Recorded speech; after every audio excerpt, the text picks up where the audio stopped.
Well, I think it's an academic kind of way of describing the movement that started in the 60s. When I was writing in C, for instance, I would have never thought of the term minimalism.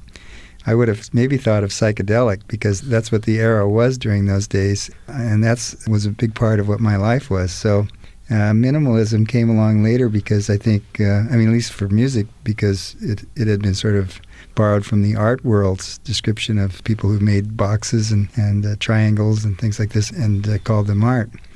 But I think for the musical ideas of the 60s, it wasn't very accurate, but it stuck because it gave this kind of easy word to remember for everybody to identify music that had repetition in it. Mm-hmm. It may have also counteracted serialism. Yeah, it was an ism. But I think it missed, at least for some of the music, and for my music and say the music of Lamont Young, I think it sort of missed the spiritual intention of the music, and that was disappointing for me. The first set of pieces on the disc is Cantos Desiertos, or Desert Songs, and those are for violin and guitar. Well, I was curious also about the title, since it is Desert Songs, but they seem very dance-like more than song-like to me. Do you think that's a fair assessment? I guess the title of the whole suite got its name because of this theme that I started with for Krishna Bhatt.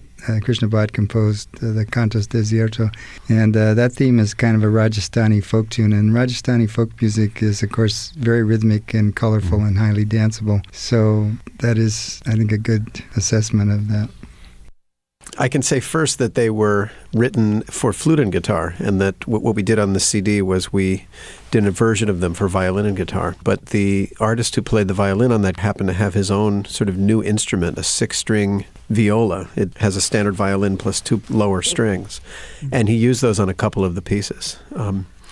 I think Terry can talk about Francesco, the first piece. That's dedicated to a friend of his or a musician he admired. Right, the first piece that opens the set is called Francesco in Paraiso, and it was sort of written in honor of Frank Royon Lemay, who was a great contratenor from France, who died sort of tragically at the age of 40 from AIDS. And I had tried to arrange a meeting with Frank so that we could collaborate on an album in Nice, because we were both working on solo albums in Nice, and we thought we'd do one duo album together, but unfortunately he died before, so I thought this piece was kind of like our collaboration.